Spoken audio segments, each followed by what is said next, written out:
Similar to inner joins, we can use outer joins between multiple tables. Let me show you. So here's the query that we wrote in the last tutorial. We're doing a left join between customers and orders tables. So when we execute this query, we get all the customers, whether they have an order or not. If they have an order, we see the order ID. Beautiful. Now, if you look at the orders table, you can see that some of our orders have a shipper ID. These are the orders that have been shipped. So now let's join the orders table with the shippers table to display the name of the shipper in the result. So back to our query. After this left join, let's write another join. Here I'm doing an inner join. So let's inner join the orders table with the shippers table. Join shippers. We call it SH. On, what is the join condition? Well, O.shipper ID should be equal to sh.shipper ID. All right.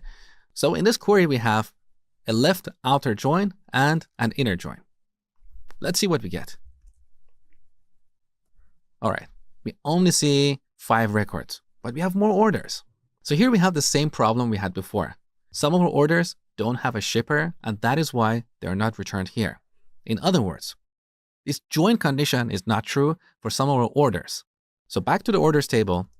As an example, this first order doesn't have a shipper. Shipper ID is null, and that is why it's not returned in the query result. So to solve this problem, we should use a left join. We want to make sure that all orders are returned, whether they have a shipper or not.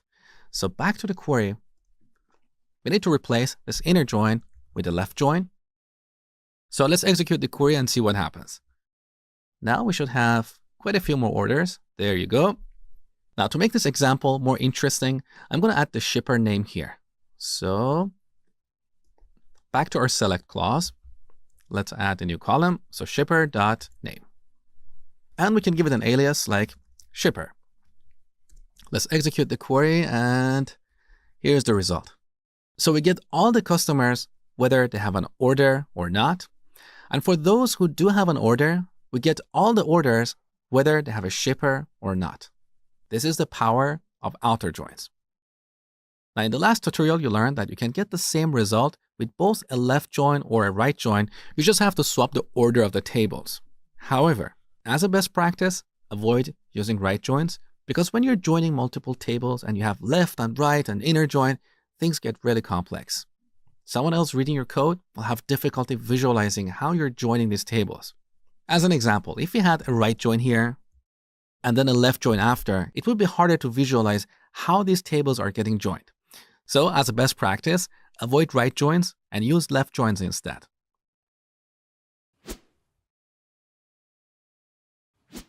And here's your exercise for this tutorial. I want you to write a query that produces this result. So here we have these columns: order date, order ID, the first name of the customer, the shipper, and you can see that some of our orders are not shipped yet. So here we have null. And finally, the status. So go ahead, spend 2 to 3 minutes on this exercise. When you're done, come back, continue watching.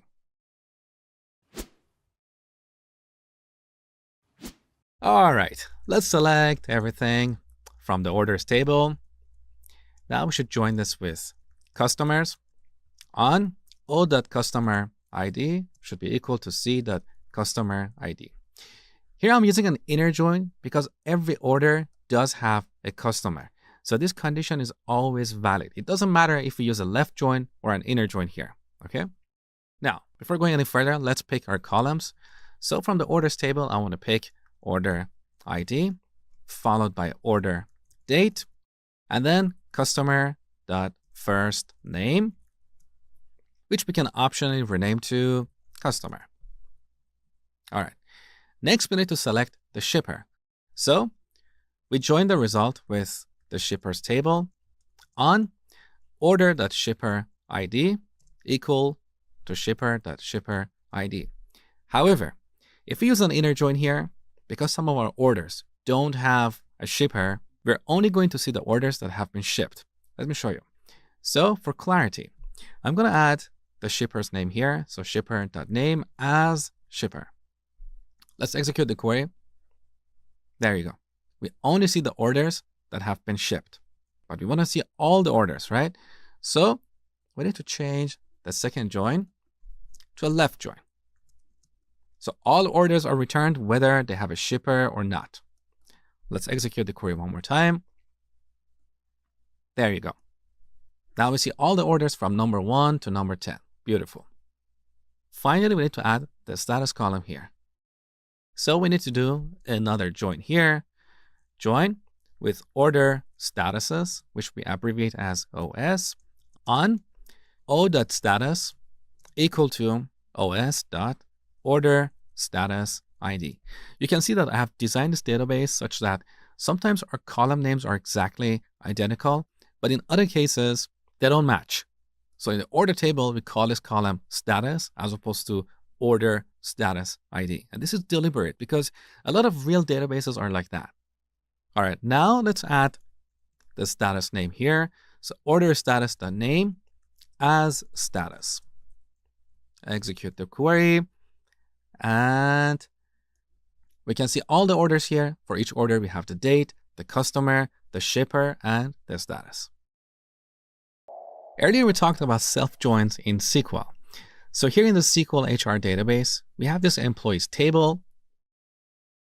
We wrote a query to get all the employees and their manager.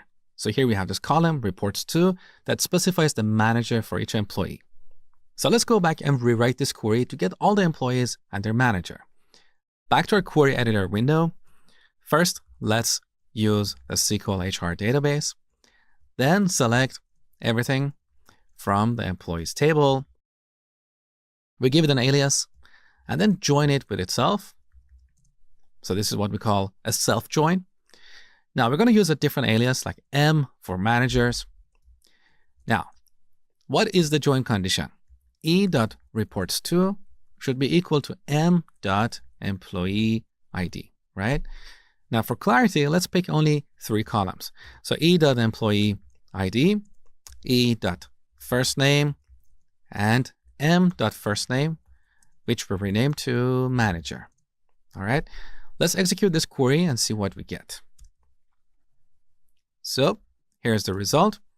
As we can see, all these employees have the same manager. However, there is something missing here. We don't have a record for this person, this manager himself.